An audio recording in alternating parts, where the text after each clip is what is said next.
Ladies and gentlemen, Mr. Director General of the IAEA, colleagues,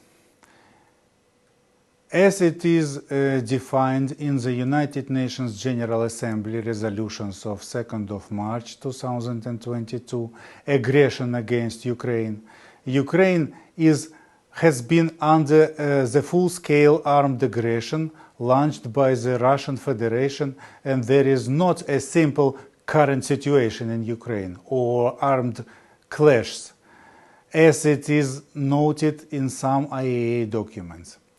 For the time being, artillery and aircraft weapons have shelled 3 nuclear installations in Ukraine.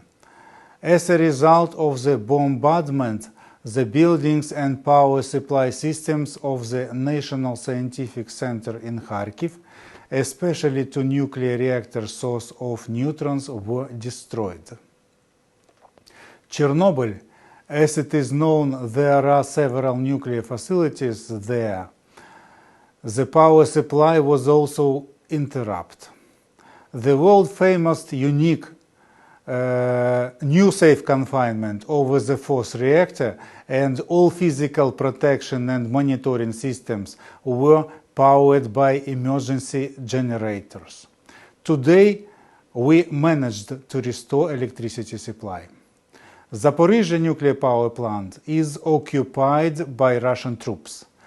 Because of the occupation, control over the radiation situation in the area of nuclear facilities was lost. The personnel of the occupied facilities is working under psychological pressure from the side of the occupants after a long and exhausting continuous work. The Russian occupiers looted and destroyed the newest Central Analytical Laboratory in Chernobyl, unique complex developed together with the EU for 6 million euros in 2015.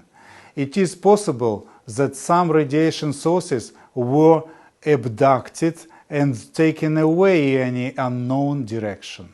It is difficult to assess what has not yet happened in the Chernobyl exclusion zone, as well as in all seized nuclear facilities. Maybe someone will dismantle the sarcophagus or want to steal a container of spent fuel. There are no guarantees, no safeguards activities, and anything is possible.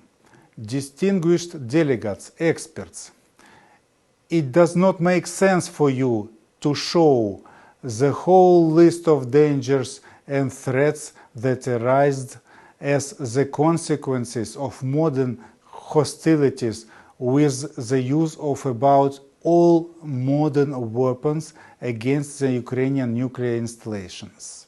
Thus, a full-scale military conflict against any state with the developed nuclear infrastructure, the use of weapons against nuclear facilities, their capturing by the aggressor, consider a huge nuclear threat of global scale. I want to emphasize that only due to Ukrainian experts' efforts so far, I would like to underline that is still so far, it has become possible to avoid a possible catastrophe that could break out at any moment. Unfortunately, Russia's full-scale military aggression against Ukraine proves that neither the Convention nor the IAEA recommendation provide measures to ensure the physical protection of nuclear material in the conditions of a full-scale war. Under these circumstances, and in accordance with the provisions of Article 8 of the IAEA United Nations Treaty, the IAEA is obligated to inform the United Nations Secretary General of the nuclear threat resulting from Russia's armed aggression against Ukraine. It would be a step toward the safeguard and strengthening of Nuclear Safety and Security to ask the United Nations to assist in establishing 30 kilometers safe zones around Ukraine's nuclear facilities and withdrawing all Russian armed forces from Ukrainian territory. That is why the Ukrainian side insists to include the following provisions in the final document of the conference. Dear Director General, dear colleagues, I am convinced that the present and future safe use of nuclear energy for peaceful purposes can only be achieved through our joint efforts. Thank you for your attention.